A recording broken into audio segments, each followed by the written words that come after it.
రక్షాలోకంకి స్వాగతం. ఈ కంటెంట్ మీకు నచ్చినట్టయితే లైక్ చేయండి, మీ బంధుమిత్రులకి షేర్ చేయండి.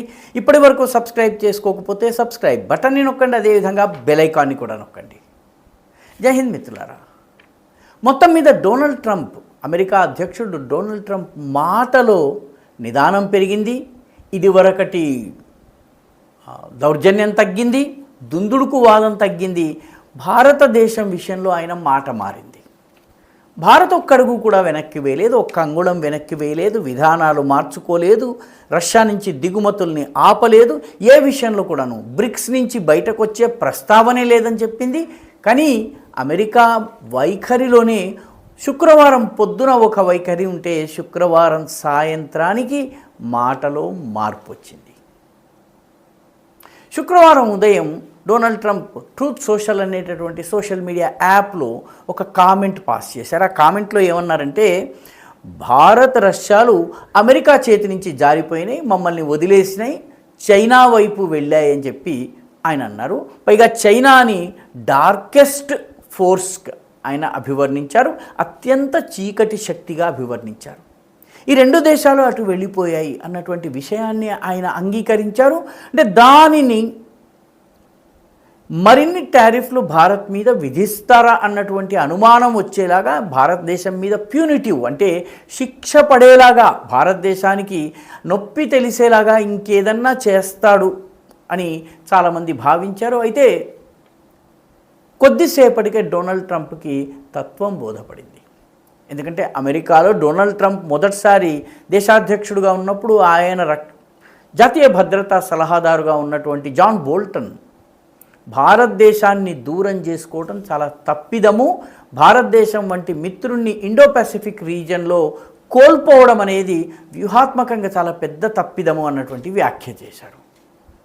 మరికొద్దిసేపటికే జర్మనీకి చెందినటువంటి జర్మన్ విదేశ వ్యవహారాల మంత్రి భారతదేశంలో పర్యటించి వెళుతూ ఇండో పసిఫిక్ రీజియన్లో చైనాను అరికట్టగలిగేటటువంటి అరికట్టే ప్రయత్నంలో అత్యంత కీలకమైనటువంటి భాగస్వామి భారతదేశం. కాబట్టి భారతదేశాన్ని దూరం చేసుకోవడం సరైనది కాదు. నా దృష్టిలో ఏషియా అంటే ఇండియా, ఇండియా అంటే ఏషియా అన్నటువంటి వ్యాఖ్య చేశారు. జర్మనీ వాస్తవానికి నేటో సభ్యదేశము, అమెరికాకి సన్నిహితమైనటువంటి దేశం. మరో దేశం యూరోపియన్ దేశమైనటువంటి ఫిన్లాండ్ చెందినటువంటి విదేశ వ్యవహారాల మంత్రి కూడాను ఇదే సమయంలో ఒక వ్యాఖ్య చేశారు, చాలా కీలకమైనటువంటి వ్యాఖ్య. భారతదేశంతో డిగ్నిఫైడ్గా అంటే మర్యాదపూర్వకంగా, కోఆపరేటివ్గా అంటే సహకార భావనతో భారత్తో చెలిమి చేయాలి, కానీ భారత్ని వంచటానికి లేకపోతే దించటానికి తుంచటానికి ప్రయత్నం చేయరాదు. దానివల్ల ఉపయోగం కన్నా నష్టం ఎక్కువ ఉంటుంది అని చెప్పి ఆయన అన్నారు. ఈ ఇద్దరు కూడాను యూరోపియన్ యూనియన్లో చాలా ముఖ్యమైనటువంటి సభ్య దేశాలు. అదే సమయంలో ఫ్రాన్స్ ఏ రోజు కూడా భారత్ మీద ఆంక్షలు విధించలేదు. మనము పోఖ్రాన్ 2 టెస్టులు చేసిన సమయంలో ప్రపంచంలో ఉన్నటువంటి అగ్రదేశాలన్నీ మనల్ని బ్యాన్ చేసినప్పుడు, మనపైన ఆంక్షలు విధించినప్పుడు కూడా ఫ్రాన్స్ ఆంక్షలు విధించలేదు. మనకి రఫాల్ మిగతా యుద్ధానికి పనికొచ్చేటటువంటి విమానాలని వాటినన్నింటినీ కూడా మనకి ఎగుమతి చేస్తున్నటువంటి ఫ్రాన్స్ కూడా భారత్కి అనుకూలంగా మాట్లాడింది, యూకే కూడా భారత్కి అనుకూలంగా మాట్లాడింది. దీని అర్థం ఏంటి? దీని అర్థం ఏంటంటే ట్రంప్ మాట ఈరోజు యూరప్ వినడం లేదు, యూరప్లో ఉన్నటువంటి బలమైన దేశాలు వినడం లేదు. భారత్ మీద 50% టారిఫ్ విధించాలని చెప్పితే అది వినిపించుకోలేదు. అమెరికాలో ఉన్నటువంటి రక్షణ రంగ నిపుణులు కూడా భారత్ని దూరం చేసుకోవడం పొరపాటు అవుతుంది అని చెప్పి వ్యాఖ్యలు చేశారు. దాంతో సాయంత్రానికి ట్రంప్ గారి మాట మారిపోయింది.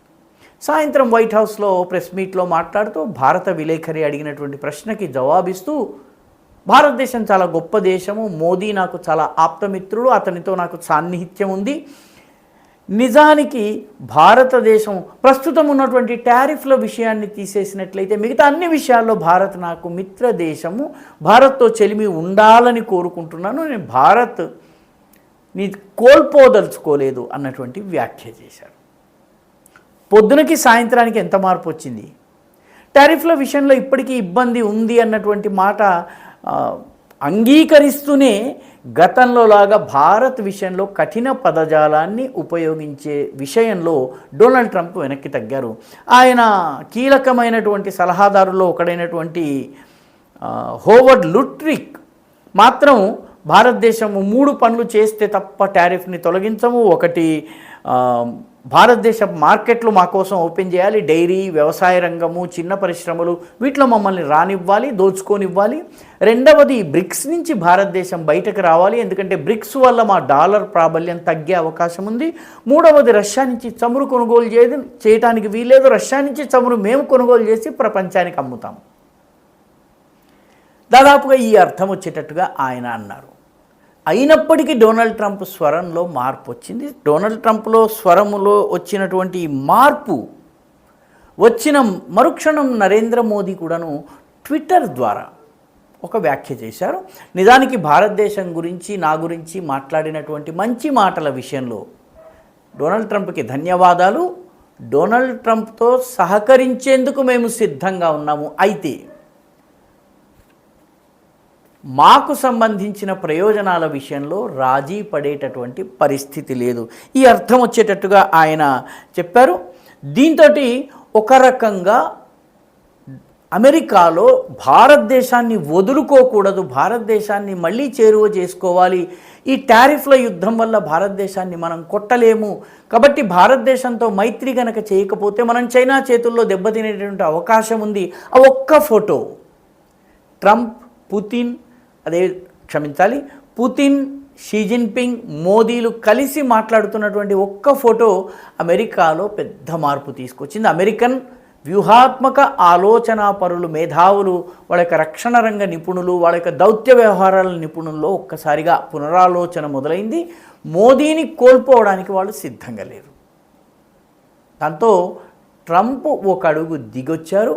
భారత్ కూడాను దాన్ని రిసిప్రొకేట్ చేసింది. అంటే ఆయనని మెచ్చుకుంటూ ఒక వ్యాఖ్య చేసింది. అంటే దీని అర్థము ఇప్పటికిప్పుడు టారిఫ్లు తొలగిపోతాయని కాదు, దీని అర్థము భారతదేశము టారిఫ్లను ఎదుర్కోవడానికి సిద్ధంగా ఉంది. అయితే అమెరికాతో చెలిమి కూడా వదులుకోవడానికి భారత్ సిద్ధంగా లేదు. వదులుకుంటే అమెరికా వదులుకోవాలి. ఆ తప్పిదం చేస్తే అమెరికా చేస్తుంది. అమెరికా చేసిన తప్పిదం యొక్క మూల్యం చాలా భారీగా ఉంటుంది అన్నటువంటి విషయాన్ని మోదీ తన ట్వీట్ ద్వారా చెప్పారు. దీంతో మోదీ భారతదేశం చాలా ఫేమస్ ఈరోజు స్పిన్ బౌలింగ్కి, అలాంటి అద్భుతమైనటువంటి ఒక స్పిన్ బౌలింగ్ వేశారు.